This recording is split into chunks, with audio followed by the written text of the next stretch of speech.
Hello प्यारे दोस्तों, स्वागत है आपका इंटरव्यू क्लासेस में। अब हम डिस्कस करेंगे अपना द्वितीय मूल्यांकन प्रपत्र कक्षा 12 के अनिवार्य हिंदी विषय की। ठीक है, इससे पहले बाकी आपके सब्जेक्ट के जो वीडियो सोल्यूशन है वो चैनल की प्लेलिस्ट में आपको मिल जाएंगे। ठीक है, तो विजिट कर सकते हैं, और अगर चैनल पे नए हो तो सब्सक्राइब ज़रूर कर देना। ठीक है, और वीडियो को अपने दोस्तों के साथ शेयर करें और लाइक करना नहीं भूलें, और आप कुछ भी जानना चाहते हैं तो कमेंट सेक्शन में लिख सकते हैं। ठीक है, चलिए देखते हैं अपना फर्स्ट क्वेश्चन है ये हिंदी का। ठीक है ना, फर्स्ट क्वेश्चन है, निम्नलिखित में से कौन सी रचना हरिवंश राय बच्चन जी द्वारा लिखित हैं?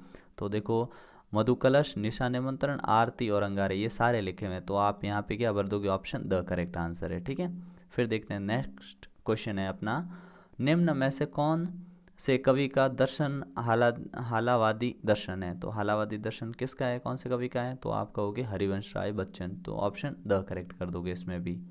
ठीक है, फिर देखिए, खरगोश की आंखों जैसा लाल सवेरा में कौन सा बिंब है? कौन सा बिंब है? तो आप कहोगे इसमें है दृश्य। ठीक है, स ऑप्शन करेक्ट है। दुनिया रोज बनती है रचना के लिए निम्न में से कौन सा कथन सत्य है? तो इसके लिए कौन सा कथन सत्य है? तो आलोक दोनों इसके रचयिता हैं, तो ये सारे सत्य हैं, द ऑप्शन करेक्ट कर दो। ठीक है, फिर देखिए पांचवा क्वेश्चन है, कविता के बहाने रचना में कविता की तुलना किससे की नहीं की गई है? किससे नहीं की गई है इस कविता में, बताइए, कविता के बहाने में? तो ऑप्शन नंबर करेक्ट हो जाएगा आपके, कील से नहीं की, बच्चे, फूल और चिड़िया सबसे की गई है। ठीक है, सहर्ष स्वीकारा है कविता में कौन से वाक्य संग्रह से लिया गया है? तो आप कहोगे इसमें चांद का मुंह टेढ़ा, यहाँ से ऑप्शन ब करेक्ट होगा। बात सीधी थी पर एक बार डैश डैश के चक्कर में जरा टेढ़ी फंस गई। ठीक है, इसमें आपको बताना है क्या है ये। ठीक है, तो ये है अपने भाषा, मतलब यहाँ पे डैश में क्या आएगा ये पूछा, तो भाषा, मतलब बात सीधी सी थी पर एक बार भाषा के चक्कर में जरा टेढ़ी फंस गई। ठीक है, ऑप्शन भरना था भाषा। फिर है बात की पेच खोलना से कवि कौन सी विशेषता बताना चाहते हैं? तो कवि कौन सी विशेषता बताना चाहते हैं भाई? कवि बताना चाहते हैं बात को सहज और स्पष्ट करना, ऑप्शन ब करेक्ट कर दोगे। दिन जल्दी जल्दी ढलता है मैं जल्दी जल्दी में कौन सा अलंकार है? अलंकार पता करना है, तो आप कहोगे पुनरुक्ति प्रकाश। ठीक है, फिर देखिए, किस लेखक की आत्मकथा 4 खंडों में है? आत्मकथा 4 खंडों में किसकी? कुंवर राय नारायण की। ठीक है, 11वें क्वेश्चन पे चलते हैं। 11वां है अपने, कविता सहर्ष विकार है मैं अंधकार अमृष्य के लिए कवि ने कौन सा विशेषण प्रयोग में लिया है? ठीक है, तो कवि ने लिया अपने दक्षिणी ध्रुवी विशेषण। ठीक है, फिर देखिए 12वां है, जितना भी उड़ेलता हूँ पल भर भर फिर आता है मैं कौन सा अलंकार प्रयोग हुआ है? ठीक है, तो यहाँ पे विरोधाभास। ठीक है, ब ऑप्शन करेक्ट है।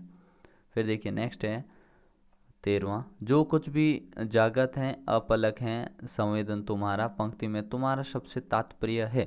तो तुम्हारे सबसे क्या तात्पर्य है? कवि के प्रियतम से, ब ऑप्शन करेक्ट है। ठीक है, फिर नेक्स्ट क्वेश्चन देखते हैं, क्वेश्चन नंबर 14, 14वां सवाल है, कमरे में बंद अफाइज कविता में कौन सा कथन सही नहीं है? जो नहीं कथन है ना सही, वो चुनना है। तो देखिए ऑप्शन द कर दोगे, साक्षात्कारकर्ता अफाइज की हालत देखकर दुखी था, ये वाला।